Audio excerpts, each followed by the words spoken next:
Mayor, it is rare to see a budget with no proposed amendments and a broad consensus around its acceptance. We must be doing something right, as we just heard, and I agree this shows our committee system is working well and is delivering better outcomes for the people of Wirral. And I echo the comments so far about the work that members have put in collectively to deliver this budget. The most reassuring figure, in my opinion, is in the summary table, the zero entry for reducing or stopping services. I want to thank officers across the Council who have worked hard to deliver a budget that preserves service delivery to the public, protects the real living wage, avoids compulsory redundancies, and offers scope for investment that will help address the key priorities within the Wirral Plan. Particularly welcome this year has been the clear and realistic budget forecasts provided by the finance team, despite the annual circus of waiting until the last moment for government to reveal its funding offer. Contrast this with last year, when the starting position was unrealistic cuts of £49 million. So well done to those officers who have adopted a more measured approach this year. But nevertheless, Mayor, we face yet another funding gap between our income and expenditure, necessitating over £12 million in savings, efficiencies and increased charges for council services. And of course, council tax will need to rise significantly again.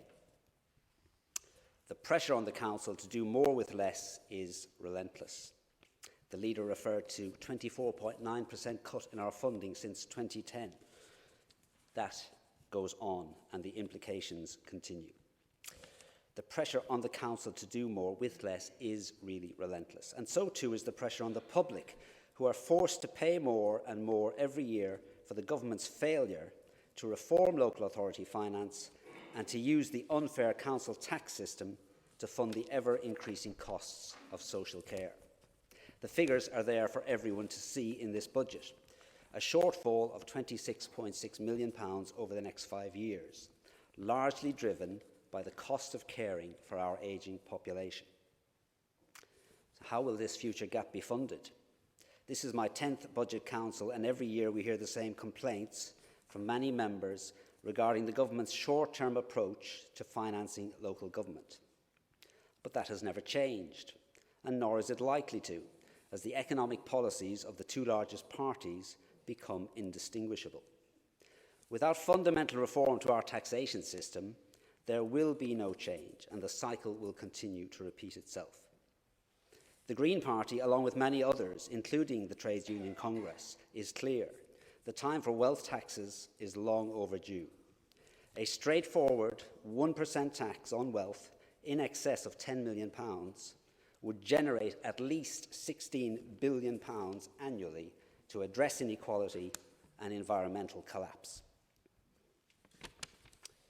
So, Mayor, as we prepare to be released from the oversight of the Independent Assurance Panel, their most recent advice tells us that the Wirral Plan and medium-term financial strategy needs better linking, and there is a need to clearly match resources to stated priorities.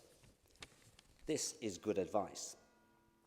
The Wirral Plan has clear, unanimously agreed priorities. These include to prioritise those with the greatest needs.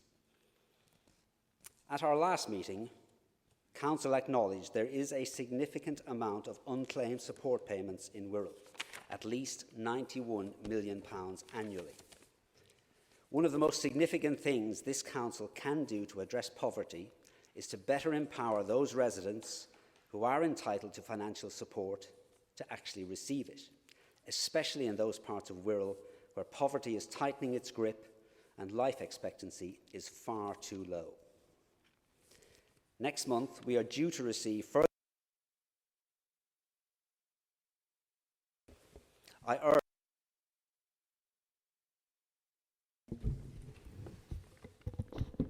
it will benefit.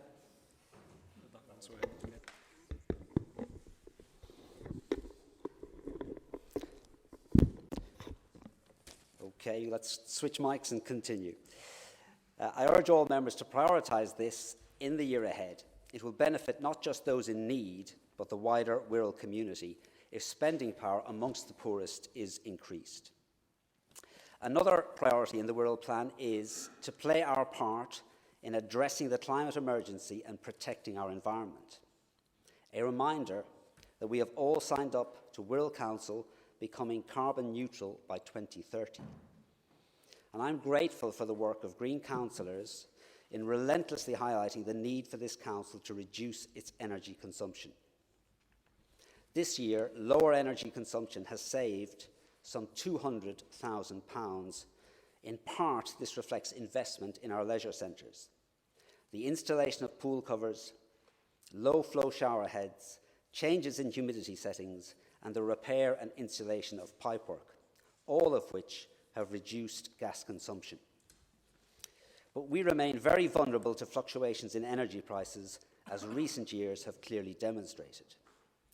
We must do more to increase our resilience, protect our finances, and reduce our carbon emissions. It's therefore, Mayor, incredibly disappointing that our new office buildings include no renewable energy and are not fit for climate purpose. If the private sector can incorporate sustainable energy in new office buildings at Wirral Waters, why can't Wirral Council do the same in the centre of Birkenhead? How can this possibly fit with a carbon-neutral Wirral Council by 2030? But protecting our environment often means leaving it alone. Now more than ever, we must protect our remaining natural green and blue spaces. Green councillors are appalled that scarce resources are being wasted to publicly consult on options for Hoylake Beach, which in their current form do not and cannot have approval from regulatory authorities, ignore the express view of the Environment Committee, and have not been appropriately sanctioned by members. This is not okay. And finally, in terms of the Wirral Plan, we are committed to deliver our ambitious regeneration programme. The capital programme within this budget gives us the means to do that. Green councillors have and will continue to bang the delivery drum. 2024 must be the year when residents see that things really are changing for the better. Now, last week, along with other councillors, I attended the launch event for Make CIC's new Arts Hub on Argyll Street, a great example of how the council is supporting genuine people-focused regeneration. Along with Future Yard and other organisations, Make is helping to transform this area and make Birkenhead a genuine destination for people within and outside of Birkenhead. We need to continue supporting this change, not least by delivering the new public realm works for Argyll Street and across our regeneration sites. Our streets can and must put people, not traffic, first. Our historic market can and must be restored to once again be a source of pride. Our brownfield sites can and must become the thriving, sustainable communities of the future. Mayor, I will conclude with the following. The Green Party stands for environmental and social justice. 2023 was the hottest year on record. Our life support systems are disintegrating in front of our eyes at an alarming rate. Meanwhile, the life expectancy of a child born today in the streets surrounding this town hall is 2 years less than it was in 2010. For a male child born today, it's an eye-watering 15.7 years less than a boy born today in Heswell. These are shocking facts. They are the inevitable consequence of policies that put self-imposed, arbitrary fiscal rules ahead of addressing inequality and climate breakdown.